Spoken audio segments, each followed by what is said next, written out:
sekarang ini semua pemberitahuan kepada guru itu melalui SIM PKB, mau PPG, mau guru penggerak, mau apa lagi ya, semuanya melalui SIM PKB.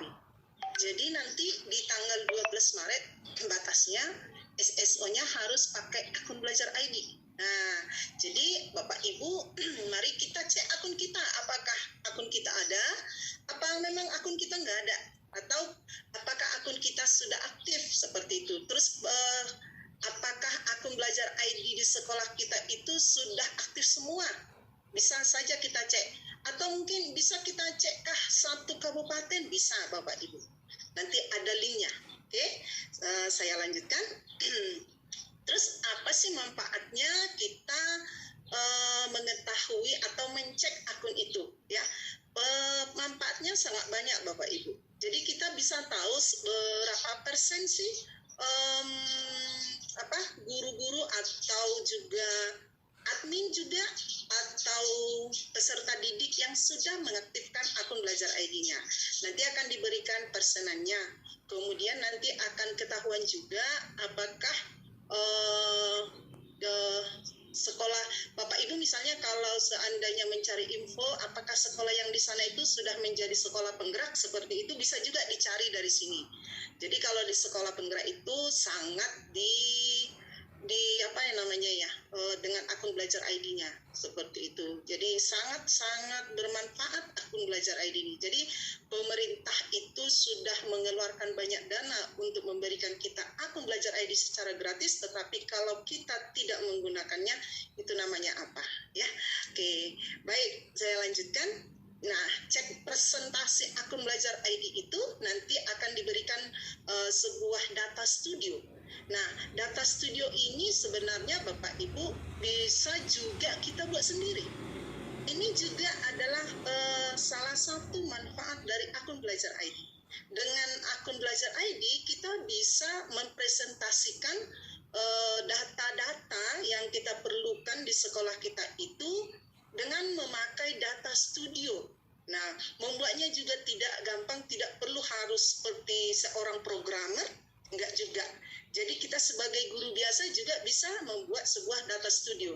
Jadi misalnya nih berapa banyak siswa yang beragama Islam, berapa banyak siswa yang beragama Kristen, terus berapa banyak siswa laki-laki, siswa perempuan. Nah, sama dengan yang ini nanti. Ya, jadi kita bisa cek presentasi akun belajar ID dan ini selalu update. Jadi kalau misalnya naik nih di Kabupaten Tapanuli Utara, maka nanti bisa langsung terintegrasi ke data studio ini. Oke, nanti sama-sama kita lihat ya Bapak Ibu ya. Oke, selanjutnya setelah kita lihat pengaktifan akun belajar ID di beberapa daerah, bahkan di provinsi-provinsi. Nah, selanjutnya seperti ini nanti dia.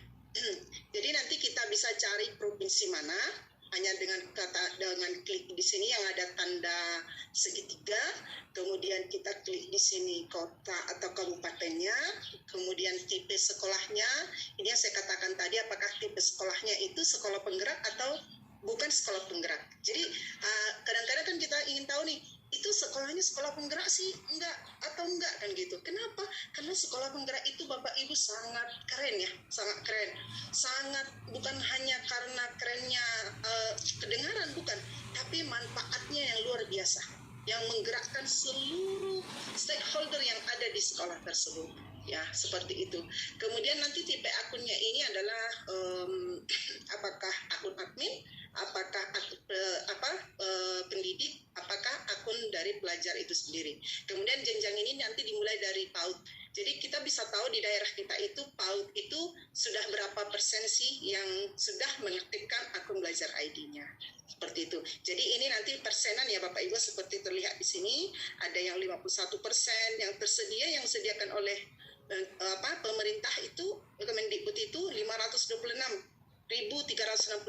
Ternyata yang mengaktifkannya baru 51%. Berarti ada sekitar 200-an lagi yang belum mengaktifkan akun belajar ID-nya. Nah, seperti itu.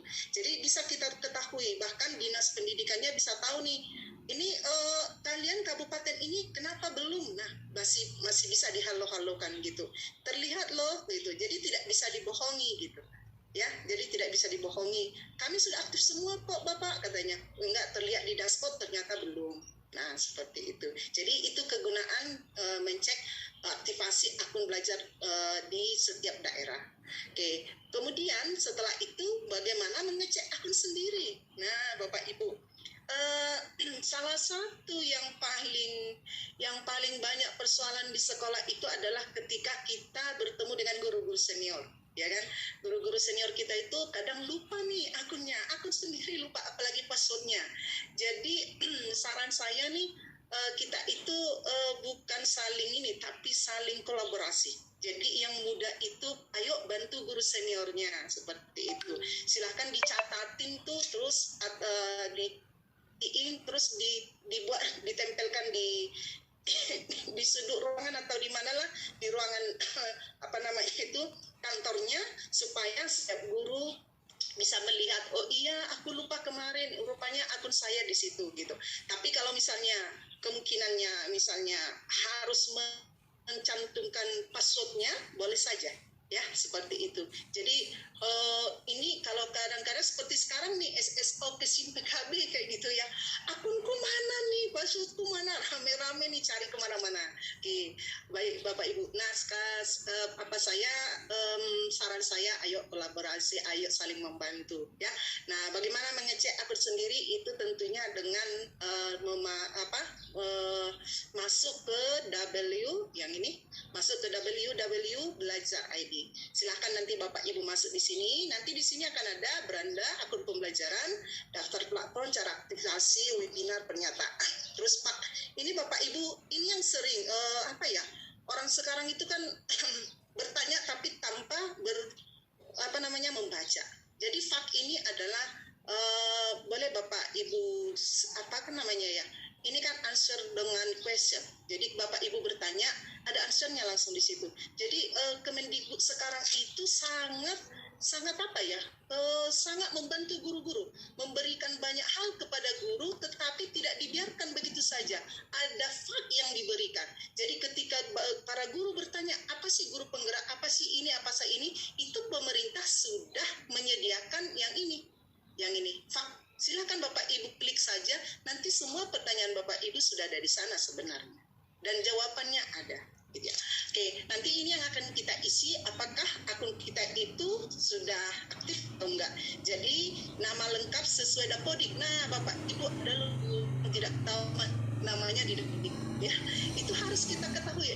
Apakah nama kita disingkat, apakah nama kita diteruskan, seperti itu harus kita ketahui. Terus ini ada nama ibu kandung Bapak Ibu. Kenapa harus pakai nama ibu kandung? Karena nama ibu kandung itu adalah salah satu fitur yang untuk kerahasiaan, karena tidak semua orang tahu ibunya siapa. Itu adalah salah satu privasi atau keamanan yang dipakai oleh bank di luar negeri dulu dan sekarang masih dipakai di Indonesia, yaitu dengan memakai kata nama ibu kandung. Ya, oke. Kemudian tipe pengguna nanti itu sesuai dengan yang saya katakan tadi. Apakah Bapak Ibu admin, apakah guru, apakah peserta didik. Kemudian tanggal lahirnya, kemudian NPSN-nya. NPSN sekolah juga Bapak Ibu harus kita ketahui ya. Jadi ada guru juga yang masih belum tahu NPSN-nya. Nah, ini wajib kita ketahui. Nanti baru periksa akunnya apakah itu sudah aktif atau belum. Ada satu yang sebelum kita Bapak Ibu ke bagaimana mendemokannya, ada satu yang harus saya katakan kepada Bapak Ibu, selalu jaga data pribadi Bapak Ibu. Ya, jangan sering-sering mengumbar data pribadi Bapak Ibu. Apalagi dengan password, akun, tanggal lahir, nama ibu kandung, itu jangan sesekali mengumbarnya di media sosial atau dimanapun. Itu adalah salah satu privasi yang harus Bapak Ibu jaga. Iya, oke, baik. Terima kasih. Kita langsung ke bagaimana mendemokan yang tadi saya katakan, cek per daerah dan cek untuk diri sendiri. Oke, saya stop share dulu karena tadi saya ambil salah satu aja. Oke, di mana ya? Di sini ya. Oh, berarti dibuka dulu ya, bentar.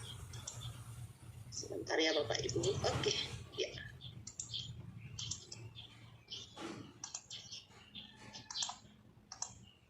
Mhm. Oke, ya. Nah, ini dia, Bapak Ibu. Kita langsung ke sini. Misalnya kita ambil tadi ini yang saya katakan dashboard, dan ini Bapak Ibu lihat last update date itu Maret 4 Maret ya 2022. Jadi saya akses ini kemarin itu di 4 Maret. Nah, sekarang apakah bisa kita akses sekarang? Oke. Nah, seperti ini dia Bapak Ibu. Jadi provinsinya semua sudah ada. Jadi kita 34 provinsi itu semua sudah ada di sini. Bahkan luar negeri ada Bapak Ibu. Jadi kan Indonesia mempunyai sekolah di luar negeri. Nah, itu ada. Oke, kita contohkan Sumatera Utara dulu ya. Jadi ini kita lepaskan, lalu langsung kita centang hanya Sumatera Utara. Nah, oke, seperti ini. Ini Bapak Ibu lihat itu berjalan. Sesudah itu kita cari kabupaten semua aja ya, semua kabupaten yang ada di Sumatera Utara, 33 kabupaten kota. Oke, kemudian tipe sekolahnya. Nah, ini yang saya katakan Bapak Ibu. Jadi non-SP itu adalah bukan sekolah penggerak, kemudian SP itu adalah sekolah penggerak. Jadi mari kita lihat yang sekolah penggerak dulu ya. Apakah sekolah penggerak sudah semua mengaktifkan akun Belajar ID? Karena sangat-sangat disarankan untuk mengaktifkan akun Belajar ID, apalagi di sekolah penggerak. Oke, kemudian tipe akunnya kita ke PTK dulu ya. PTK dengan admin. Jadi ini kita lepaskan. Kita ke PTK atau teacher dengan admin. Admin itu adalah kepala sekolah ya, kebanyakan kepala sekolah. Kemudian kita, bentar, ini saya kecilkan dulu. Wow, nggak bisa ya. Bentar ya. Oke, ya. Nah, ini dia. Jenjangnya kita buat semua ya, atau SD dulu kali ya, SD. Oke. Nih, yes. Nah, ternyata di Sumatera Utara itu sekolah penggerak hanya ada di kabupaten, masih ada ya, yang mungkin lagi berlangsung, yang lainnya belum ya, belum berlangsung, masih mau mulai.